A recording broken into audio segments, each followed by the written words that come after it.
Come running, it's old Smiling Ed and his Buster Brown gang. We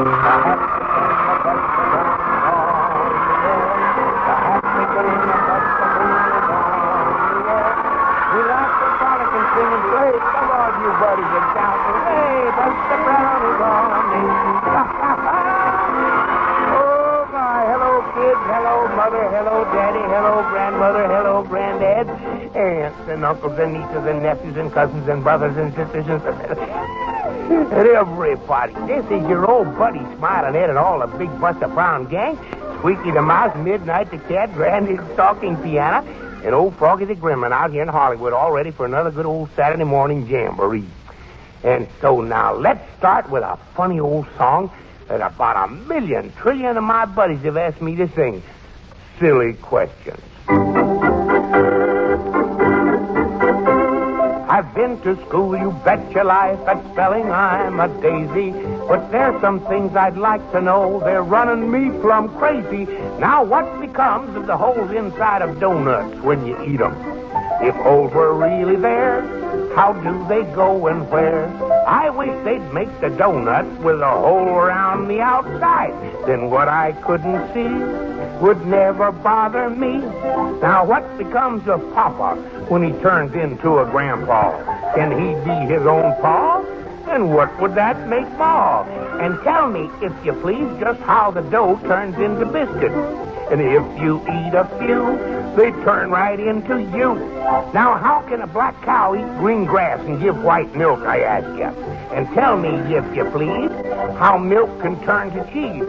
And why must we put milk in a churn and shake it up for butter? Why can't we shake the cow and get it anyhow?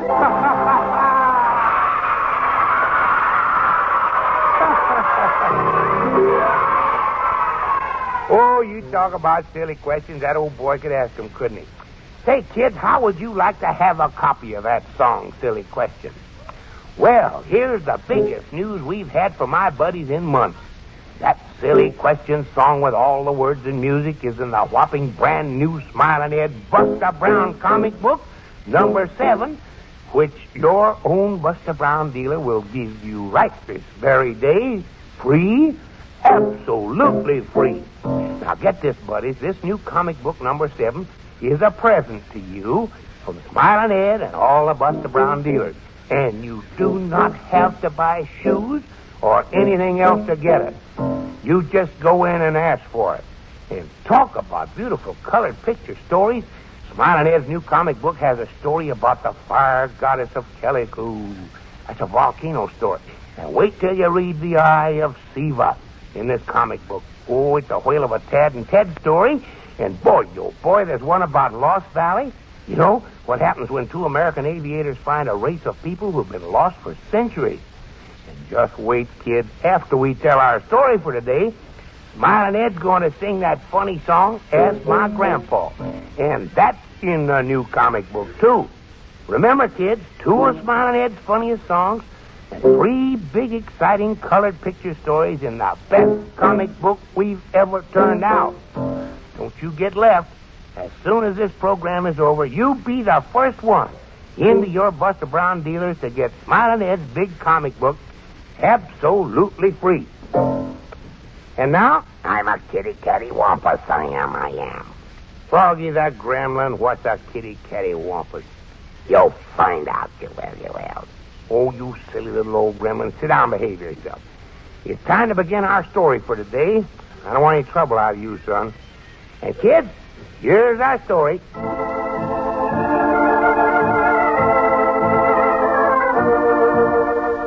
Well, buddies, a few weeks ago, our Buster Brown gang honored the Boy Scouts. And this week, we're going to pay our respects to the Girl Scouts. I'll bet the Wolo Heat Troop is happy out there in Chatsworth. And because the Girl Scouts teach a girl to be resourceful, observant, and brave, I want to tell you a story about just such a little girl. No, she wasn't a Girl Scout, for there were no Girl Scouts in ancient Egypt 3,000 years ago. And that's when this little lady lived. Her name was Neba, and she and her pet, a great big cat named Jinko, had the run of the Pharaoh's palace. How wise you are. How quickly you've learned a new trick. Now try it once more. The papyrus roll on the table. Strike, Jinko, strike. No. Oh, good, Jinko. Now the vase there, Jinko. Strike the flower. Strike it. No. Oh, look out, Jinko. Oh, now he's broken the vase. I think we had best go away from this corridor. Then I'll come back and clean up the broken vase. Come now. We'll go in this room before someone hears us. And so, Barker, you are the servant to the Pharaoh. Wait, Jinko. If you will help me, I will reward you well. Anko, High Priest of Isis, stands in the hall. And Barker, do we strike a bargain? It is a bargain, most holy one, favored of the goddess Isis. Your word is my command. That is good, Barker. Now then, this goblet of wine you carry, do you take it to the Pharaoh? Yes, this goblet is for the Pharaoh to drink. Good. I will simply drop this little pellet into the Pharaoh's wine. So, now serve the wine, good Barker. I will speak with you later. Jinko, did you see that? Uncle dropped a little pellet into the Pharaoh's wine. Jinko, do you think it could have been a poison?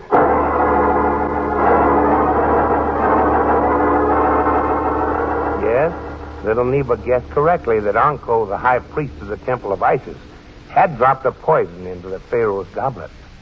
In the throne room, Thur, Pharaoh of Egypt, sat and talked with his minister and good friend Zet. The danger grows great.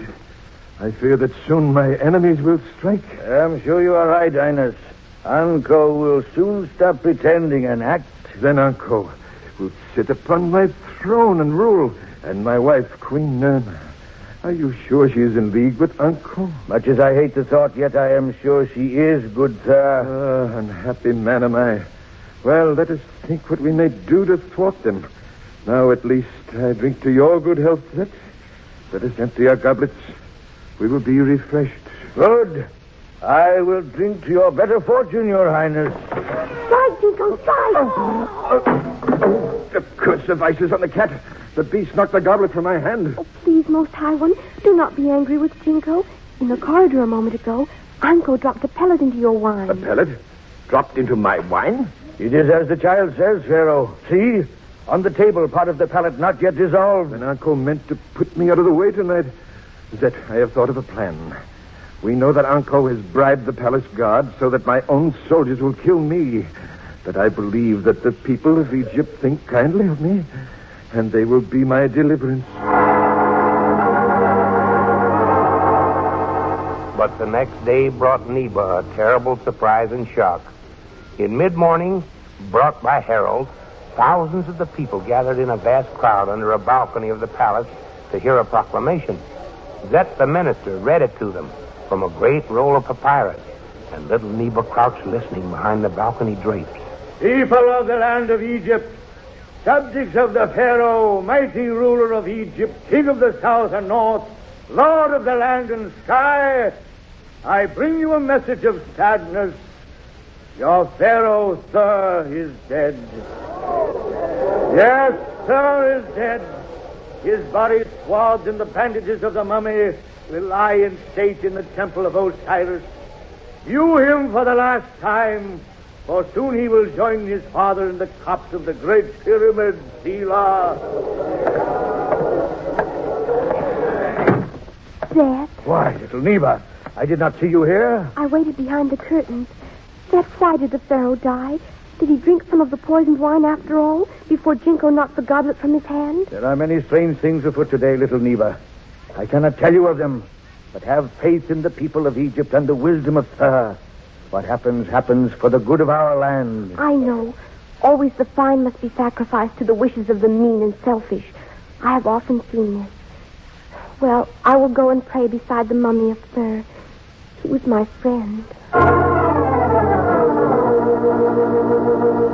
For 3 days, the people of Egypt filed slowly past the open mummy case in which lay the body of Thur, the Pharaoh, closely bound from head to foot with a thin brown mummy wrapping.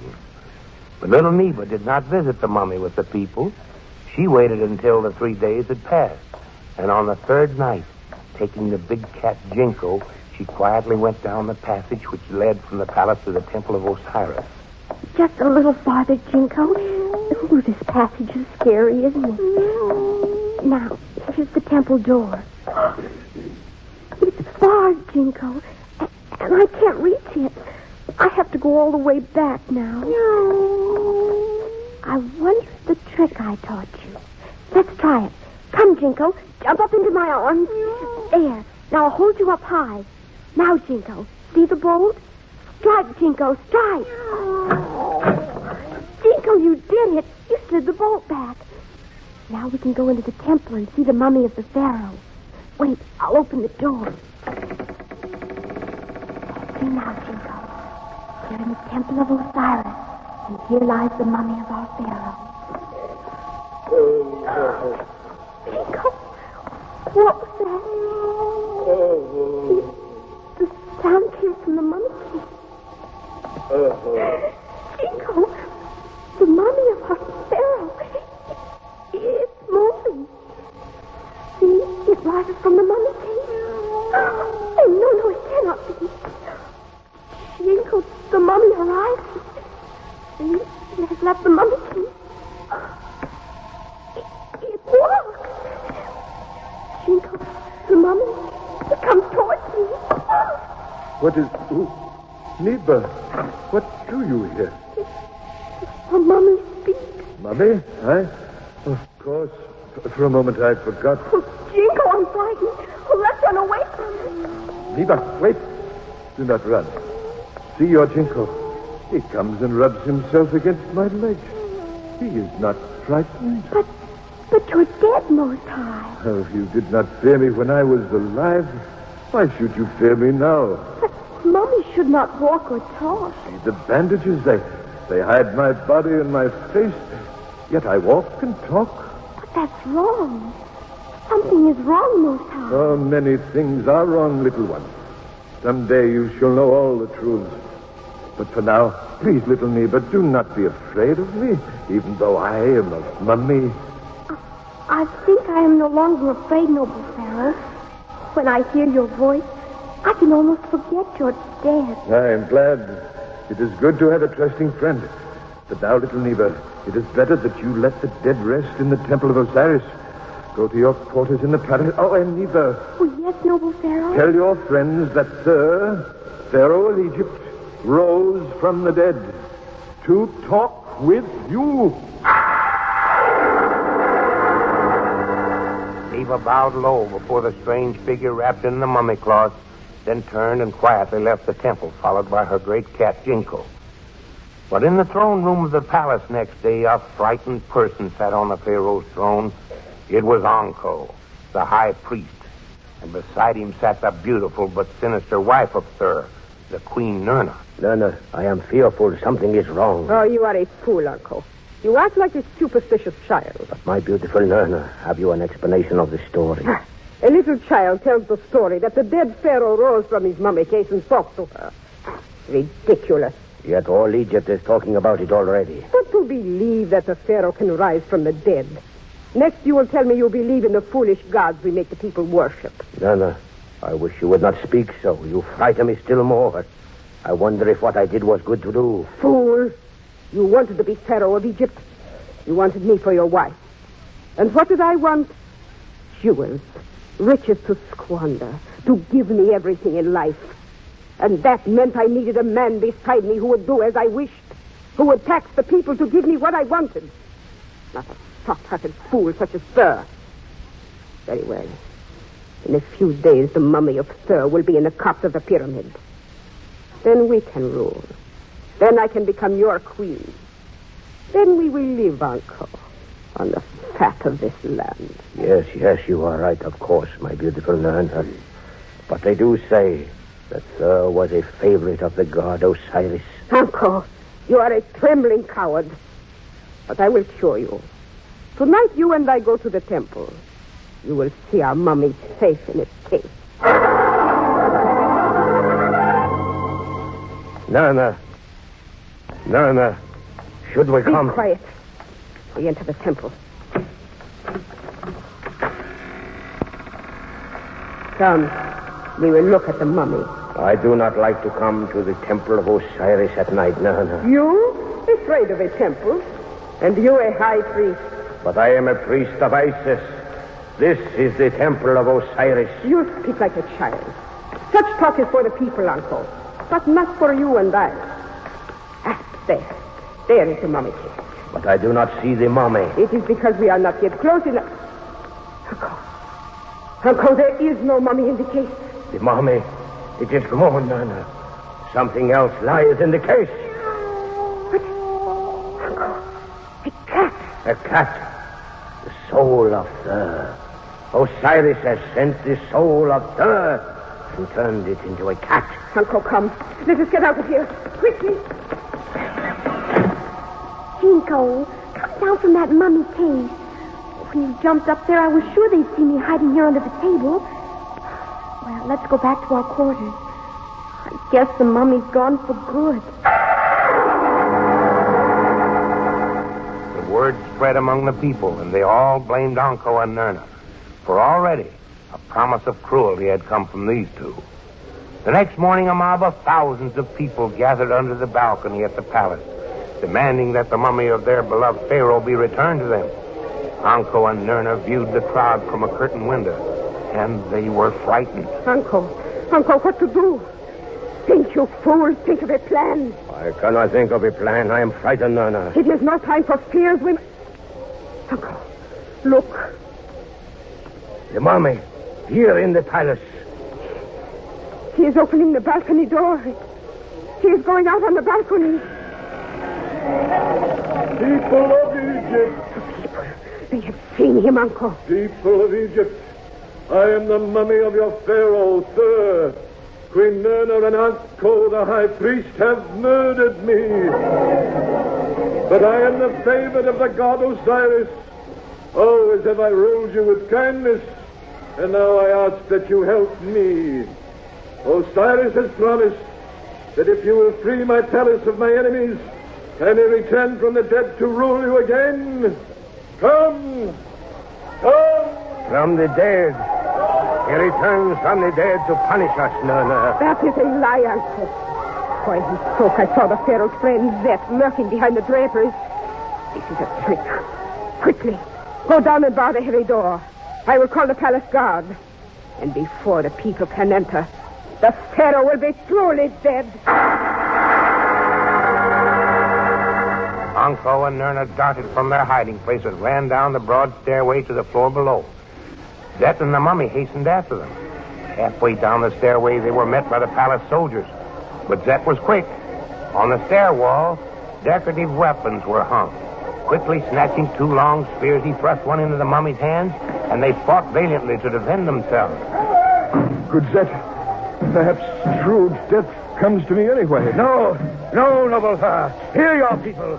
They besiege the palace door. Hold on yet a while. The door is strong and we die before it gives way. The bolt must be loosed. If one of us could... The girl, Neba, in the hallway below. Neba, run to the door. Open the bolt. And sure enough, little Neba, attracted by the noise, ran into the corridor carrying her cat, Jinko. She saw Zet and the mummy fighting on the stairway with the soldiers and heard Zet's command to open the bolted door. Quickly, she ran to the heavy door. Oh, the bolt, it's too high. I cannot reach it. Oh, how can I open it unless the people... Jinko, of course. You did it once before in the temple passageway. I'll hold you up high. There. Now, Jinko, the bolt. Strike, Jinko, strike! And through the now open door rushed the enraged people. In a second, the soldiers were engulfed by a wave of strong men who bore them to the floor.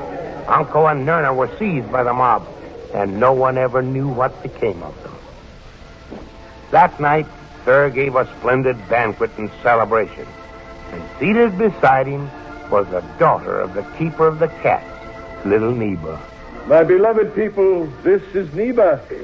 Twice she has saved my life, and thus she has saved Egypt from the rule of tyrants. I proclaim now to all that will hear that she is from now on my foster daughter, Princess of Egypt, to follow me as ruler of this land of the Nile, where she will carry on a rule of kindness, of courage, and tolerance.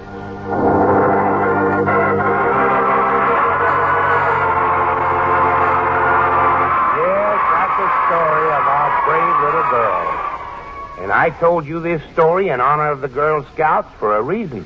I wanted to illustrate that no matter who you are or where you live, or what is your race or religion, you can be kindly, brave, and thoughtful. These are the things the Girl Scouts stand for, every one of them. And now, I'm a kitty catty wampus, I am. Will you hush up about that, you little gremlin? Well, now, I tell you, let's bring in our good old announcer man to tell us where to get Buster Brown's shoes so we can sing the funny old grandpa song that's in our new comic book. Kids, be sure to listen closely now, because our announcer will tell you right where to get that new Smiling Ed comic book. Here he is. Come on in, Mr. Announcer. Yes, Smiling Ed, I'll tell your buddies how to find the store that has your new Buster Brown comic book. It's easy, kids. Here's all you have to do. Just pick up your telephone book, then turn to the yellow pages until you come to the heading of shoes. Now, there, under the heading of shoes, you'll find the name Buster Brown. And right below that, the name and address of the store nearest you that sells these swell Buster Brown shoes. And, kids, that's where you can get Smiling Ed's new comic book, number 7. Oh, boy, you'll want to get your copy right today. It's in full color and full of exciting stories and wonderful songs. And remember, too, kids, that all the Buster Brown dealers are Smiling Ed's buddies. Now, when you find the name of the store nearest you, write it down and be all set to buy Smiling Ed's Buster Brown shoes.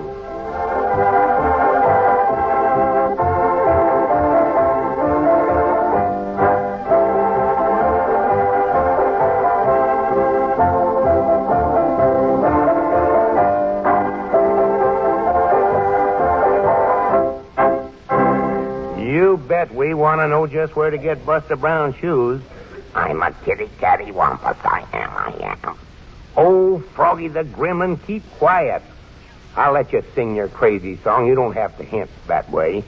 Right now, I'm going to sing that funny grandpa song that's in Smiling Ed's new comic book. My grandpa is the smartest man I bet there ever was. He knows about most everything there is to know because he's been around most everywhere to see what he could see.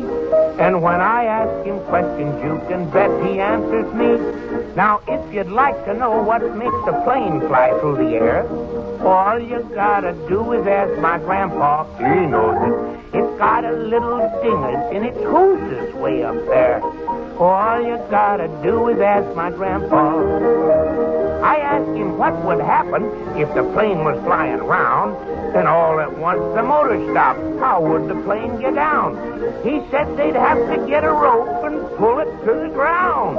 All you gotta do is ask my grandpa.